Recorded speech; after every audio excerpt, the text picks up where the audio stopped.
Listen, TSA just dropped emergency holiday screening rules that will catch 90% of Thanksgiving travelers off guard. And if you're over 60 and planning to travel in 2026, what I'm about to tell you could be the difference between boarding your dream vacation and getting turned away at the gate. You walk into the airport thinking you know how this works. You've been told to arrive 2 hours early your whole life. You packed your medications in original bottles, you have your doctor's letter, you did everything right. But here's what TSA and the airlines won't tell you. Starting January 1st, 2026, 8 major passport and ID rules are changing, and they're specifically designed to catch seniors who don't know about the updates. After analyzing 200-plus senior travel complaints and speaking with 3 retired TSA supervisors, I uncovered the exact rules they're enforcing that most travelers over 60 have never heard about. I'm breaking down all 8 rules and the 30-second checks that prevent every problem. Number 3 is the one that gets more seniors detained than all the others combined. And it's something 90% of travelers don't even know exists. All right, let's dive in. Number 8, the 6-month passport validity trap. Here's what most travel agents don't advertise. Your passport expiration date isn't what you think it is. A 68-year-old from Phoenix booked a dream trip to Thailand. Her passport was valid until March 15th. Her flight was January 10th. She thought, I've got 2 months. I'm fine. The airline stopped her at check-in. Ma'am, Thailand requires 6 months of validity beyond your entry date. She explained she'd be back in 2 weeks. They didn't care. $2,400 in non-refundable tickets. Gone. Why? Because 86 countries now enforce the 6-month rule. Most of Asia, parts of Africa, and even some Caribbean islands. They're banking on you not knowing this until you're standing at the counter with your luggage. Here's what you do. Check your passport right now. Add 6 months to your travel dates. If it expires within that window, renew it immediately. You can now renew online at travel.state.gov in under 30 minutes. Processing takes 6 to 8 weeks, so don't wait until December. Rule of thumb, your passport should be valid for 6 months after you return home, not just while you're traveling.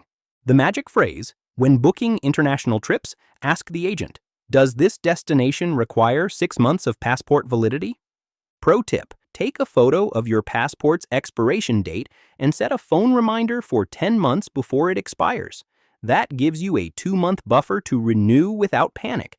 But passport expiration is nothing compared to what they're doing with damaged passports. Number 7, the damaged passport rejection. Here's what immigration officers told me off the record.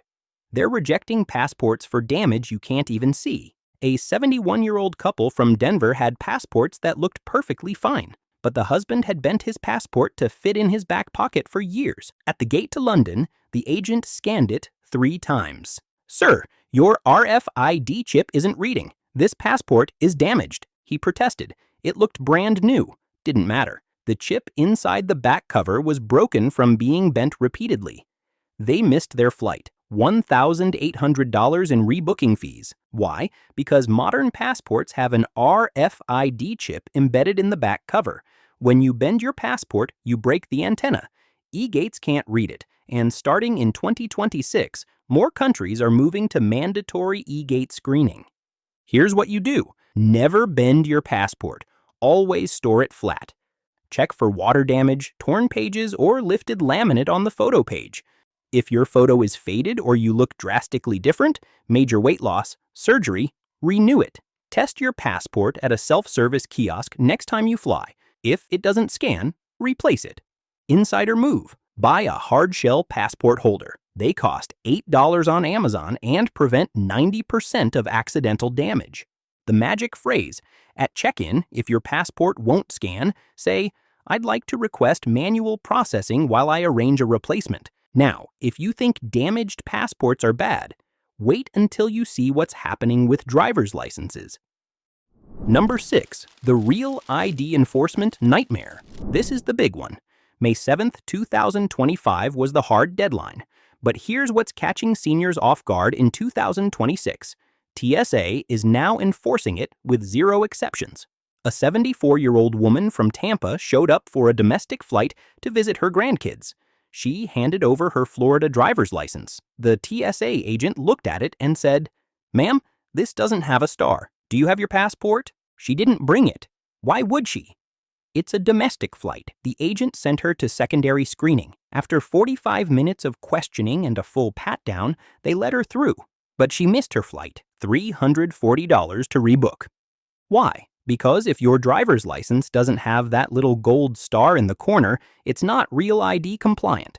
And starting in 2026, TSA is rejecting non-compliant IDs for all domestic flights.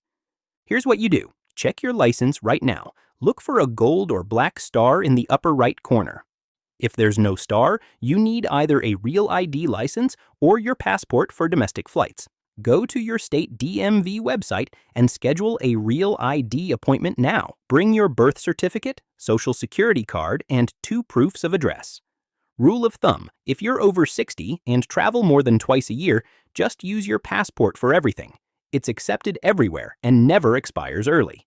Pro tip, some states offer enhanced driver's licenses that work for land and sea travel to Canada, Mexico, and the Caribbean. Ask your DMV if your state participates. But Real ID confusion is nothing compared to what Europe just rolled out. Number 5. The European Biometric Border Trap. Here's where it gets invasive. Starting October 12, 2025, Europe launched the Entry-Exit System, and by April 10, 2026, it's mandatory at every border.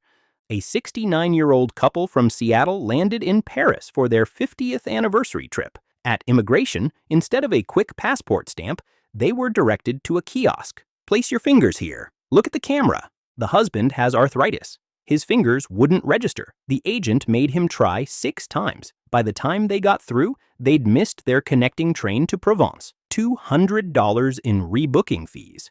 Why?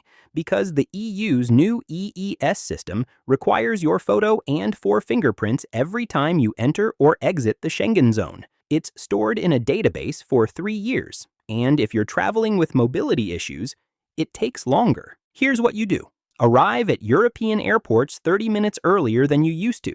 If you have arthritis or hand tremors, tell the agent immediately. They have accommodations. Once you're in the system, future entries are faster. If connecting through Europe, build in at least 90 minutes between flights. Insider move. If traveling with a spouse, register together on your first entry. You'll stay in the same queue on future trips. The magic phrase, if the scanner won't read your fingerprints, say, "I have a medical condition affecting my hands. Is there an alternative process?" And here's the kicker. Europe isn't done yet. Number 4. The ETIAS authorization requirement. Most seniors don't know this exists. Starting late 2026, U.S. travelers need ETIAS approval before flying to Europe. A 72-year-old from Boston booked a river cruise through Germany. She had her passport, her tickets, everything. At the airport, the airline agent asked, "Do you have your ETIAS authorization?" She'd never heard of it. The agent couldn't let her board. She had to apply on the spot using airport Wi-Fi, pay the €7 fee, and pray it was approved in time. It took 3 hours. She missed her flight and had to rebook for the next day, $890 in fees, and 1 lost day of her cruise. Why? Because ETIAS is Europe's version of USESTA. It's a pre-screening authorization that must be approved before you board. Most approvals happen in minutes, but some take up to 96 hours. Here's what you do. Apply for ETIAS at least 1 week before your trip at traveleuropa.europa.eu. It costs €7 and is valid for 3 years or until your passport expires. If you renew your passport, you need a new ETIAS. Keep a screenshot of your approval on your phone. Rule of thumb, think of ETIAS like TSA pre-check for Europe. Apply once, use it for years. Pro tip, ETIAS is linked to your passport number. If you get a new passport, your old ETIAS is void. Reapply immediately. Now, if you think Europe is complicated, wait until you hear what's happening at U.S. airports. Number 3. The digital ID disaster. This is the one catching more seniors than anything else. TSA now accepts digital IDs stored in Apple Wallet or Google Wallet, But here's the trap. A 70-year-old from Chicago set up his digital driver's license on his iPhone. He was so proud. At O'Hare, he confidently held up his phone at security. The scanner beeped red. The agent said, "Sir, we don't accept digital IDs at this checkpoint." He didn't bring his physical license. Why would he? His state said it was TSA approved. After 30 minutes of arguing and a supervisor call, they let him through with alternative verification. He missed his boarding window. Why? Because digital IDs only work at select airports and checkpoints. Even TSA quietly says it's optional convenience. If the scanner fails, if your phone dies, if the agent doesn't trust it, you're stuck.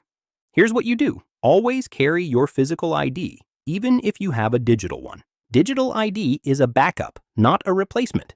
If your state offers it, set it up, but never rely on it alone. Keep your phone charged and your brightness turned up for scanning. The magic phrase, if your digital ID fails, say, "I have my physical ID as backup," and hand it over immediately.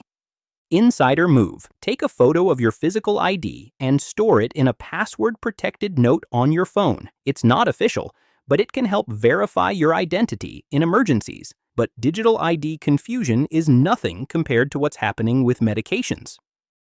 Number 2. The medication declaration trap. Here's what TSA doesn't advertise. Liquid medications over 3.4 ounces are allowed, but only if you declare them.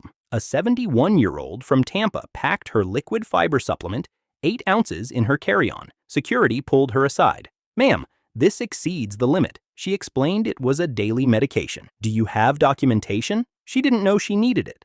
They confiscated it. $28 down the drain. She spent 3 days of her cruise constipated and miserable. Why? Because TSA has a medical exemption for liquids over 3.4 ounces, but they don't advertise it. They're banking on you not knowing to declare it at the checkpoint. Here's what you do. Separate all liquid medications over 3.4 ounces before security. Declare them verbally. "I have medically necessary liquids to declare." Have doctor's note or prescription label visible. They will test it. Takes 30 seconds and let you through. Rule of thumb, if it's liquid and over 3.4 ounces, declare it, even if it's over the counter. The magic phrase, "These are medically necessary liquids exempt under TSA guidelines." Pro tip, print the TSA medical exemption page from tsa.gov and keep it in your carry-on. Show it if an agent pushes back.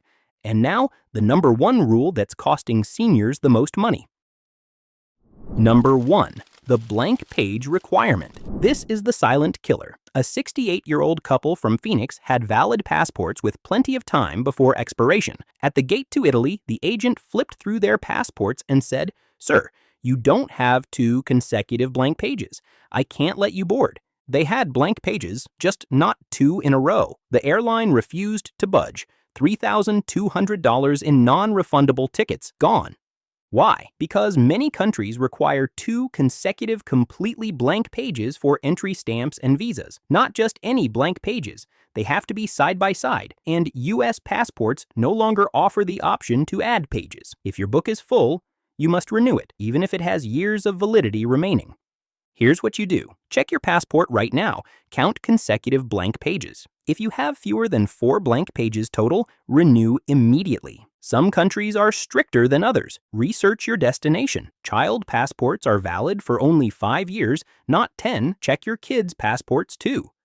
Insider move. When you get a new passport, take a photo of the first and last pages. Track how many pages you use per trip. When you hit 50% full, start planning renewal. The magic phrase. When booking international trips, ask, "Does this destination require blank passport pages?" Now, knowing these passport rules won't matter if you make critical mistakes with your carry-on luggage. A 73-year-old couple from Denver just lost $680 because they didn't know about the new carry-on size enforcement. They measured their bags at home, perfectly within limits, but the gate agent used a different measurement system and forced them to gate check at the last minute.